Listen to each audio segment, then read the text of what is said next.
வாக்கு பண்ணின் காரியங்களையும் வாக்கு தந்த வசனங்களையும் தாமதிக்கிறார் அப்படின்ற தலைப்புல நம்ம இன்னைக்கு பார்க்கலாம். கர்த்தரின் தாமதம் நம்பிக்கையையும் நோக்கத்தையும் நிறைவேற்ற காலம். அதற்காகத்தான் அந்த தாமதம். நம்மளுடைய வாழ்க்கையில சில ஜெபங்களுக்கு உடனே பதில் கிடைக்கிறது. சிலருக்கு மாதங்கள் ஆண்டுகள் ஆகியும் சிலவை இன்னும் நம்ம என்ன செஞ்சுக்கிட்டே இருக்கிறோம், காத்து கொண்டே இருக்கிறோம். ஏன் இத்தனை நாட்கள் நானு போராடிக்கிட்டு இருக்கிறேன், டெய்லி பைபிள் படிக்கிறேனே, டெய்லி கடவுளுக்குரிய நேரத்தை கொடுக்கிறேனே, டெய்லி நான் ஜெபிக்கிறேனே, என்னுடைய வாழ்க்கையில் ஏன் தாமதம்? இன்னைக்கு நம்மளுடைய எல்லார் மனதில இருக்கிற ஒரு கேள்வி, ஏன் எனக்கு மட்டும் ஏன்? உலக மக்கள் மத்தியில என்னடா இவ எப்ப பார்த்தாலும் பைபிளை தூக்கிட்டு கோயிலுக்கு போறா, ஆனாலும் இவளுக்கு பிரச்சனை இன்னும் இவளை விட்டு போகவில்லையே, கேலி கிண்டல் ஏளனா. கர்த்தர் வாக்கு தந்தும் உடனே நிறைவேற்றாமல் தாமதிக்கிறாரா? நம்ம என்ன நினைக்கிறோம், தாமதம் அப்படின்னு நினைக்கிறோம். அது ஒருவேளை மறுக்கிறாரோ நம்மளுடைய வாழ்க்கையில அப்படின்னு நினைக்கிறோம்.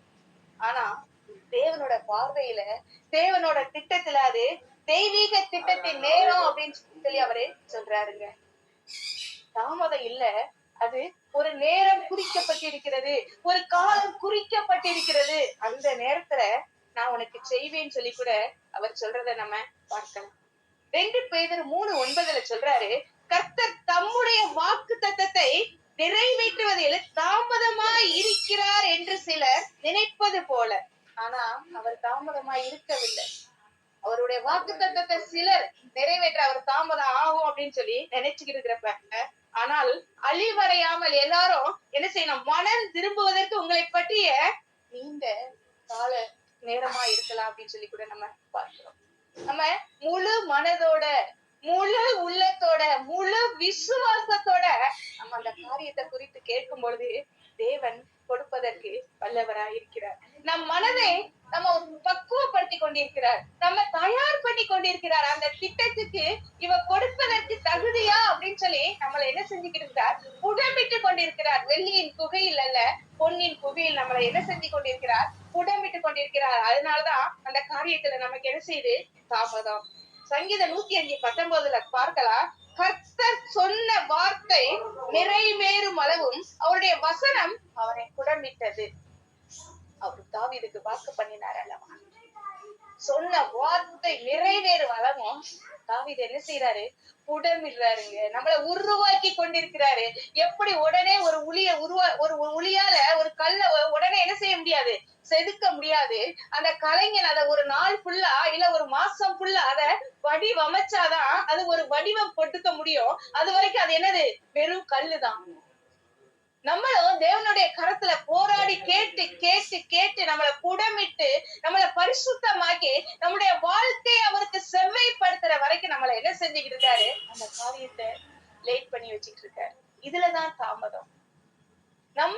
நம்மளுடைய வாழ்க்கையை முழுவதுமா நம்ம அர்ப்பணிக்கும் போது, நம்மளுடைய வாழ்க்கையை நம்ம அவருக்கு முழுவதுமா அவர் கையில கொடுக்கும் பொழுது தேவன் அந்த காரியத்தை என்ன செய்வாரு, வாக்கு பண்ணுவார். கர்த்தருடைய வார்த்தை நிறைவேறும் வரை கர்த்தருடைய வார்த்தை அவரை என்ன செய்தது, சோதித்தது அப்படின்னு சொல்லி கூட நம்ம பார்க்கிறோம். யோசேப்பின் வாழ்க்கையை கூட அப்படித்தான். 17 வயதுல அவர் என்ன செய்யறாரு, கனவு காண்றாரு. 30 வயதுலதான் நிறைவேற்றாரு. இதுக்கு இடையில அவருக்கு துரோகம், சிறைகள், சோதனைகள், இன்னும் என்னென்ன பிரச்சனைகள்லாம் அவர் சந்திச்சாரு. 17 வயதுல கனவு கண்ட யோசேப்பே 30 வரையில என்ன செய்யறாரு, நிறைவேற்றாரு. அதுக்கு இடையில அவரை நான் சொல்லுவேன், ஒவ்வொரு நமக்கு கொடுக்கப்படுகிற ஒவ்வொரு பிரச்சனைகளும் நமக்கு ஒரு லெசன். அதுல இருந்து நம்ம ஒண்ணு என்ன செய்யறோம், கத்துக்கிறோம். அதே மாதிரிதான் யோசேப்பையும் அந்த இடத்துல என்ன செய்யறாரு, அவரு சில சோதனைகள் மத்தியில, துரோகங்கள் மத்தியில, சிறைக்குள்ள அவர் என்ன செய்யறாரு, அந்த காரியத்தை அவருக்கு 30 வயதுலதான் நிறைவேற்றாரு அப்படின்னு சொல்லி கூட நம்ம பார்க்கிறோம். தாமதம் ஏன் அப்படின்னா, நம்ம கிட்ட பணிவையும் நம்பிக்கையையும் பொறுமையையும் வளர்த்துவதற்காக தாமதம் அப்படின்னு சொல்லி கூட நம்ம பார்க்கிறோம். இந்த குணநலன்கள் எல்லாம் நம்ம இடத்துல உருவாக்கப்பட வேண்டும். அதற்காகத்தான் ஒரு காரியத்துல நமக்கு தாமதம் வருகிறது. நம்ம பணிவா இருக்கிறோமா? தேவனுடைய பார்வையில நம்ம பணிவா இருக்கிறோமா? தேவனிடத்துல நம்ம நம்பிக்கையா இருக்கிறோமா? நீடிய பொறுமையா இருக்கிறோமா? அப்படின்னு சொல்லி கூட தேவன் விரும்புறாரு. இதையெல்லாம் நம்ம வளர்த்து கொள்ளணும் அப்படின்னு சொல்லிதான் இந்த காரியங்களை தாமதிக்கிறாரு அப்படின்னு சொல்லி கூட நம்ம பார்க்கலாம். சரியான நேரத்தை ஏற்படுத்த அவர் என்ன செய்யறாரு? தாமதிக்கிறாரு. பிரசங்கில 3:11 பார்க்கலாம். அவர் சகலத்தையும் அதினதின் காலத்திலே நேர்த்தியாக செய்திருக்கிறார். எப்ப செய்யணும், எப்படி செய்யணும், எதற்காக செய்யணும் சொல்லி அவர் முன்குறித்தவர். நேர்த்தியாக செய்யறதுக்காக தாமதம் கூட இருக்கலாம். உலகத்தையும் அவர்கள் உள்ளத்திலே வைத்திருக்கிறார். ஆதலால் தேவன் ஆதி முதல் அந்த மட்டும் செய்து வரும் கிரியையை மனுஷன் கண்டுபிடியார். நமக்கு இன்னைக்கு தெரியும், ஐயோ இன்னைக்கு இந்த பிரச்சனைக்கு எனக்கு முடிவு வந்தா நல்லதே, என்னுடைய வாழ்க்கையில இன்னைக்கு கஷ்டம் போனா நல்லதே, எனக்கு ஏன் ஒவ்வொரு நாளும் அவமானம், ஒவ்வொரு நாளும் இழிவு, ஏன் எனக்கு இந்த வேதனைன்னு சொல்லி நம்ம நினைச்சிருக்கலாம். ஆனா மனுஷன் என்ன செய்ய முடியாது? கண்டுபிடிக்க முடியாதுன்னு சொல்லி கூட பார்க்கிறோம். நேர்த்தியாக செய்வதற்காக, நம்முடைய வாழ்க்கையில நிரந்தரமா அந்த பிரச்சனை போகணுங்கிறதுக்காக கூட தேவன் அதை அனுமதிக்கலாம். அதை என்ன செய்யறாரு? தக்க காலத்துல அதை என்ன செய்யறாரு? அழகாக்கி கொண்டிருக்கிறார் அப்படின்னு சொல்லி கூட நம்ம பார்க்கலாம். உதாரணமா லாசரு செத்து போயிட்டான். 4 நாள் ஆயிடுச்சு. யோவான் 11:6 அவரை கூப்பிடுறாங்க. அவன் வியாதியா இருக்கிறதாக அவர் கேள்விப்பட்ட பொழுது, வியாதியா தானே இருக்கான், அவர் போய் என்ன செஞ்சிருக்கலாம்? குணப்படுத்தி இருக்கலாம். வியாதியா இருக்கிறப்ப குணப்படுத்தினா அவன் என்ன செஞ்சிருப்பான்? எழும்பி உடனே வந்திருப்பான், சரியா இருப்பான். தாம இருந்த இடத்துல இன்னும் அவர் தெரிஞ்சுக்கிட்ட கூட அவன் வியாதியா இருக்கிறான் இப்ப நினைச்ச அவர் என்ன செஞ்சுக்கிட்டு இருக்காரு? நாள் தங்கி இருந்தாருன்னு சொல்லி யோவான் 11:6 நம்ம பார்க்கலாம். நோயாளிக்கு உடனே அவர் என்ன செய்யவில்லை? போகவே இல்லைங்க. தெரிஞ்ச பின்னு கூட என் பிள்ளைக்கு இது தேவை, என் பிள்ளை இதை கேட்கிறா, என் பிள்ளைக்கு நான் இதை செய்யணும்னு நம்ம கேட்கும் பொழுது அவர் தெரிந்து கொண்டு கூட உடனே அவர் என்ன செய்யல? பதில் அந்த இடத்துல கொடுக்கவே இல்லை. ஏன் கொடுக்கல? எதற்கு கொடுக்கல? ஏன் அவர் எல்லாம் நிறைய அற்புதங்கள் பண்ணினாரே, ஏன் லாசருவை அப்பவே என்ன செஞ்சிருக்கலாம்? அந்த பிரச்சனையில இருந்து அவனை வெளியே கொண்டு வந்திருக்கலாமே அப்படின்னு நம்ம நினைக்கலாம். குணப்படுத்தும் அதிசயத்தை விட அந்த இடத்துல அவர் குணப்படுத்துறதை விட உயிர் தெழுதும் அதிசயம் ரொம்ப பெரியது. அதனாலதானே இன்னைக்கு நீங்களும் நானும் அதை பேசி கொண்டிருக்கிறோம். அந்த இடத்துல அவர் குணப்படுத்திருந்தாருன்னா அது லேசா போயிருந்திருக்கும். கூனியரை தொட்டாரு, குருடரை தொட்டாரு, முடவனை நடக்க செய்தாரு. ஆனா எந்த அறிவியல் அறிஞர் உலகத்துல என்னென்னமோ மனுஷன் கண்டுபிடிக்கலாம் இன்னைக்கு. ஆனா மறித்து 4 நாளாகி அழுகி ஒண்ணுமே இல்லாம போயிருச்சு. ஆனா அந்த இடத்துல என்ன செய்யறாரு? உயிர்த்தெழுத அதிசயம் தான் பெரியதுன்னு சொல்லி அவர் வியாதியா இருக்கும் போது இல்லாம கண்டுக்காம 2 நாள் அங்கேயே இருந்த செத்து நாரி அடக்கம் பண்ணப்பட்ட பிறகு கூட நீ கல்லறையில இருந்து வெளியே வான்னு சொல்றாரு. தேவனுடைய காலம் அது, தேவனுடைய திட்டம் அது, தேவனுடைய பரிபூரண நேரம் அது. ஆனா நம்ம நினைக்கலாம், அவன் கூட இருந்தவங்க நினைச்சிருக்கலாம், ஐயோ இவன் வியாதியா இருக்கிறான், இவன் சுகப்படுத்த வரலையே நினைச்சிருக்கலாம். அடக்கம் பண்ண பிறகு கூட காரியம் முடிஞ்சு போச்சு, எல்லாம் முடிஞ்சு போச்சுன்னு சொல்லி எல்லாரும் நம்ம என்ன செஞ்சிருப்போம்? அவங்க வீட்டுக்கு போயிருக்கலாம். ஆனா தேவனுடைய திட்டம், தேவனுடைய தாமதம் அந்த இடத்துல நமக்கு புரியல. பாத்தீங்களா? நமக்கு தெரியல. பாத்தீங்களா? மனுஷன் கண்டுபிடிக்க முடியலையே. ஆனா அவரு அன்னைக்கே முடிவு பண்ணிருக்காரு, அவன் வியாதியா இருக்கிறப்பயே நான் அவரை போய் 4 நாள் கழிச்சு எழுப்புவேன்னு சொல்லி. குணப்படுத்துற அதிசயத்தை விட உயிர் தெழுகிற அதிசயம் பெரியதுன்னு சொல்லி நம்ம இங்க பார்க்கலாம். தேவனுடைய காலம் பரிபூரண நேரமா இருக்கிறது அப்படின்னு சொல்லி கூட நம்ம பார்க்கிறோம். தேவனுடைய திட்டம் நம் திட்டத்தை விட உயர்ந்தது. நம்ம சின்ன வட்டத்துக்குள்ள சின்ன ஒரு கோடு போட்டு இது கிடைச்சா போதும், இது இருந்தா போதும் என் லைஃப்ல, இத வச்சு நான் முன்னேறிடுவேன், எனக்கு ஒரு சின்ன துரும்பு கிடைச்சா போதும், ஒரு கப்பல்ல கடல்ல மாட்டிக்கிட்டவனுக்கு நினைப்பான் ஒரு சின்ன தக்க கிடைச்சா போதும், ஒரு கட்டை கிடைச்சா போதும், நான் நீந்தி போயிருவேனே அப்படின்னு நினைப்பான். தேவனுடைய திட்டம் அதுவல்ல. என் யோசனை உங்களுடைய யோசனைகள் அல்லன்னு சொல்றாரு.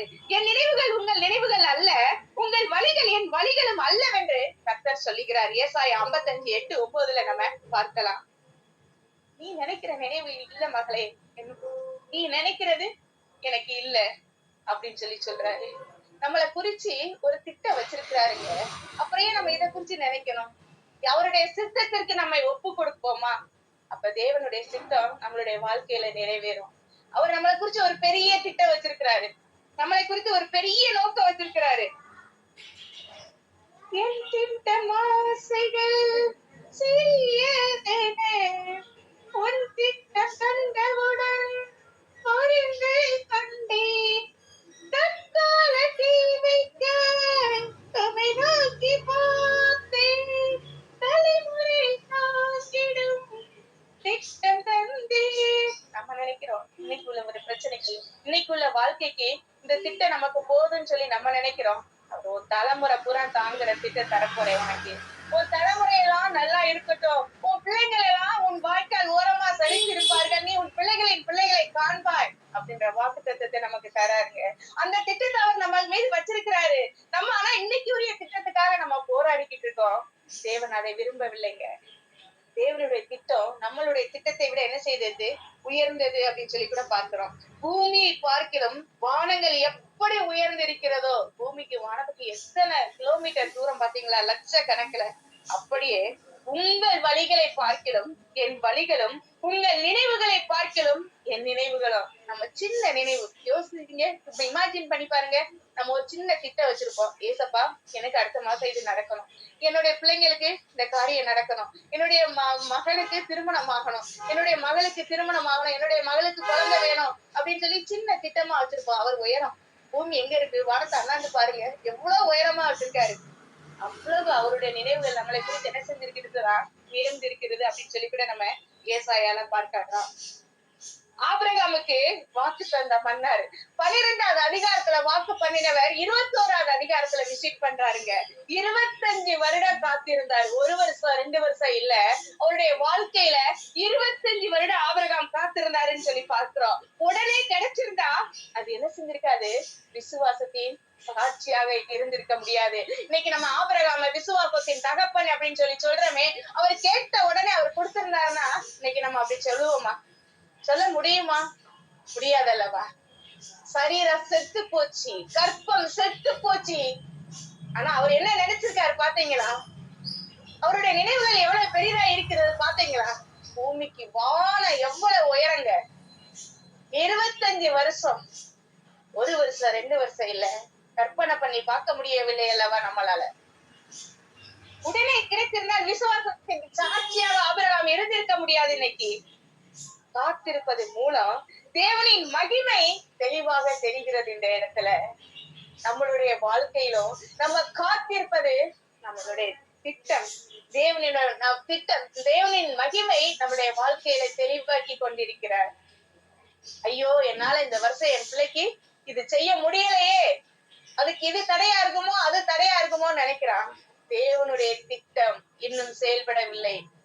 நம்மை பக்குவப்படுத்திக் கொள்வதற்காக, நம்மை தயார்படுத்திக் கொள்வதற்காக அந்த திட்டம் தாமதமாகி கொண்டிருக்கிறது. நம்மால் கட்டிய திட்டங்களை இடித்துவிட்டு அவரின் திட்டத்தில் நம்மை நிலைநிறுத்த அவர் தாமதிக்கிறாருங்க.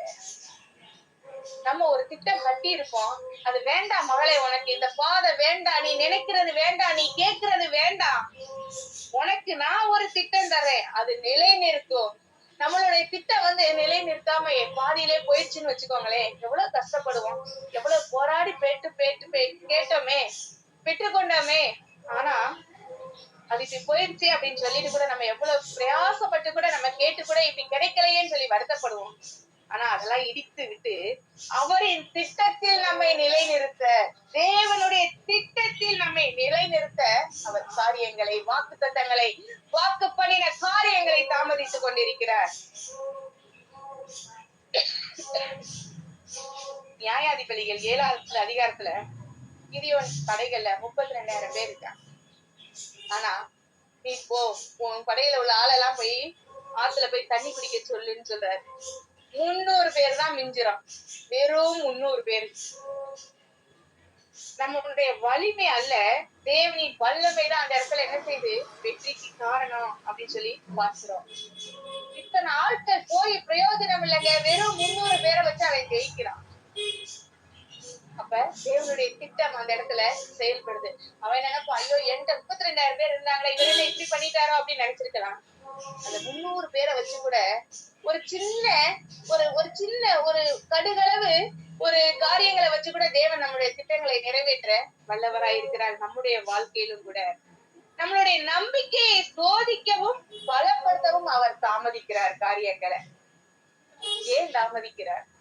நம்மளுடைய நம்பிக்கையை சோதிக்கிறார், பலப்படுத்துறாரு கிறிஸ்துவுக்குள்ள நம்மள. அதுக்காக அவர் நம்மளுடைய காரியங்களை என்ன செஞ்சு கொண்டிருக்கிறார்? தாமதிக்கிறார் அப்படின்னு சொல்லி கூட பார்க்கலாம். எபிரேயர் 19வது அதிகாரம் 39ஆம் வசனம் 40வது வசனத்துல பார்க்கலாம். வாக்குத்தத்தத்தை பெறாமலேயே விசுவாசத்துல என்ன செய்யறாங்க? சாட்சி பெறாங்க. வாக்குத்தத்தமே கொடுக்கல, ஆனா விசுவாசம் அவங்க கிட்ட இருக்கு. அப்ப நம்ம நம்பிக்கைய அந்த இடத்துல என்ன செய்யணும்? இன்னும் ஸ்ட்ராங்கா, எவ்வளவு ஒரு பில்டிங் கட்டுறோமோ, ஒரு அபார்ட்மெண்ட் கட்டுறப்ப எவ்வளவுக்கு எவ்வளவு அடியில நம்ம பில்லர் அதிகமா போட போட அது என்ன செய்யும்? எவ்வளவு பெரும் மழை பெஞ்சாலும் பெரும் புயல் வந்தாலும் அது என்ன செய்யாது? அசையவே அசையாது. தேவன் ஆனா என்ன செய்யறாரு? அத அந்த அளவு நம்பிக்கை நம்ம மனசுல வரணும். அந்த அளவுக்கு ஆழமான விசுவாசம் நம்ம மனசுல வரணும். நம்மளை பலப்படுத்த அவர் என்ன செய்யறாரு? ஒவ்வொரு காரியத்தையும் தாமதித்துக் கொண்டிருக்கிறார் அப்படின்னு சொல்லி கூட நம்ம பார்க்கிறோம். எடுத்துக்காட்டா யார பார்க்கலாம் அப்படின்னா, அன்னாள் சாமுவேல் 1வது அதிகாரத்துல நம்ம பார்க்கிறோம். காத்து இருந்ததுனால தேவனுடைய சமூகத்துல போய் அவ அழுது வேண்டி பெற்று கொண்டதுனால தீர்க்கதரிசியான சாமுவேல் பிறக்கிறான். அவள் தேவனிடத்துல கேட்டு பெற்று கொண்டதுனால அவள் தீர்க்கதரிசி ஆகிறான். உடனே குழந்தை பிறந்ததுல அது என்ன குழந்தையா இருந்திருக்கும்? சாதாரண குழந்தையாதான் இருந்திருக்க முடியும். அப்ப அவர் அந்த இடத்துல அவளோட நம்பிக்கையை சோதிக்கிறாரு. நீ எனக்கு ஒரு குழந்தைய கூட நான் உன்னுடைய சமூகத்துல என்ன செய்யறேன்? விட்டுறேன்னு சொல்றான்.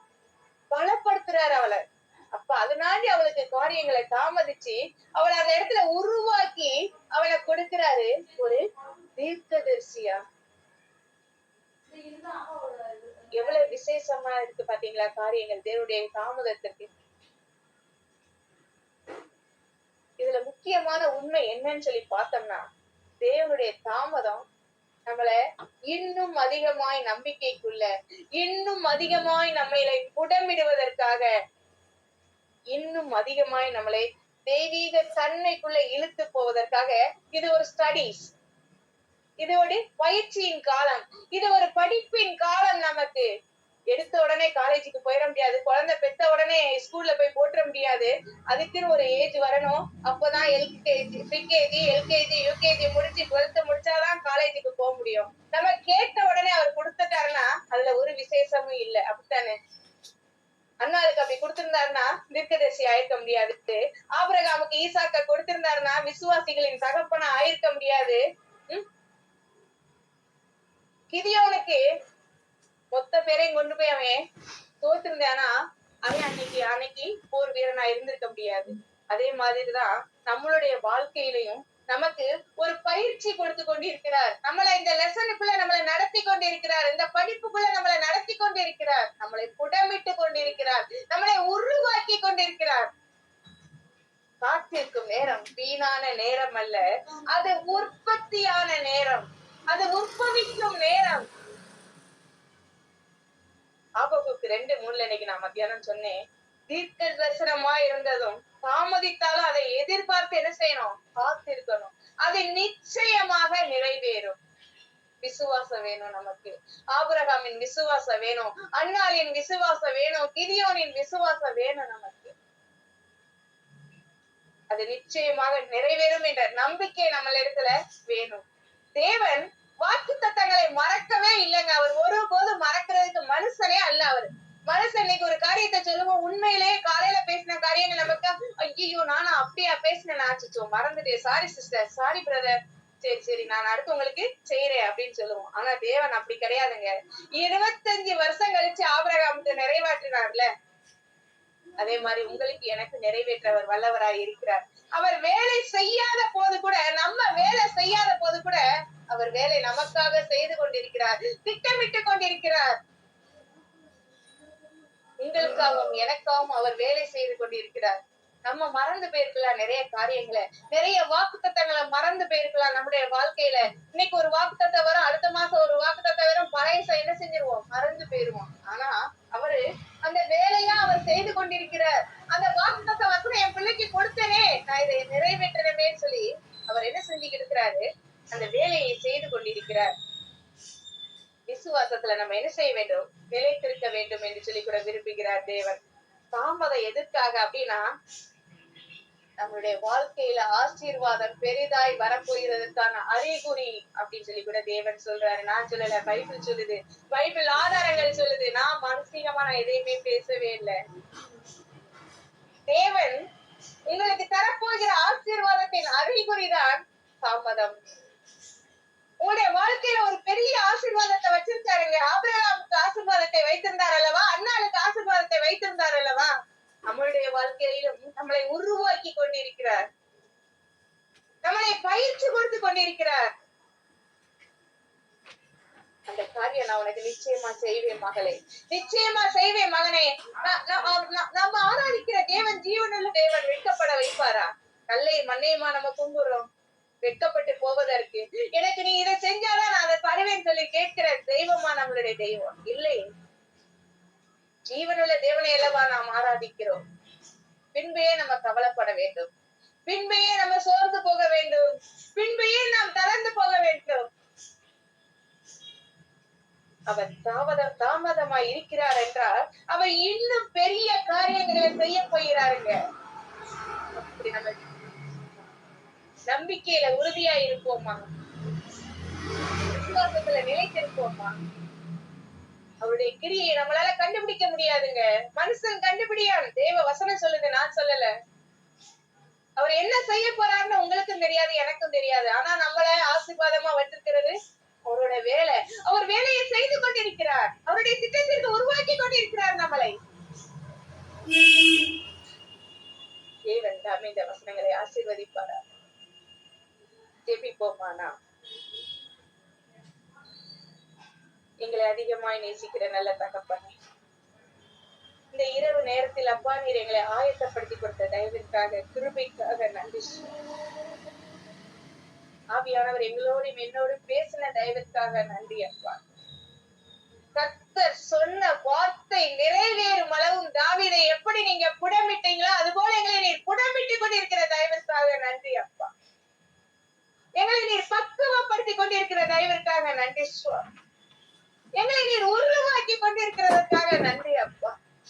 ஆமாப்பா, பெரிய காரியங்களை, பெரிய ஆசீர்வாதங்களை நாங்கள் அப்பா, என் தேவன் அப்பா, எண்ணி முடியாத அதிசயங்களை செய்கிற தேவன் நீர் அப்பா. என்னுடைய காரியங்கள் என்னுடைய வாழ்க்கையில நீங்க நிறைவேற்றுவீங்கன்னு சொல்லி நாங்க விசுவாசிக்கிறோம் சார். மனுஷன் கண்டுபிடியான் என்று சொன்னீங்களே ஐயா,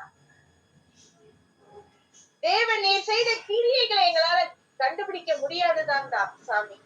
ஆனாலும் எங்களுடைய வாழ்க்கையில நீங்க பெரிய காரியங்களை செய்வீங்கன்னு சொல்லி நாங்க விசுவாசிக்கிறோம்.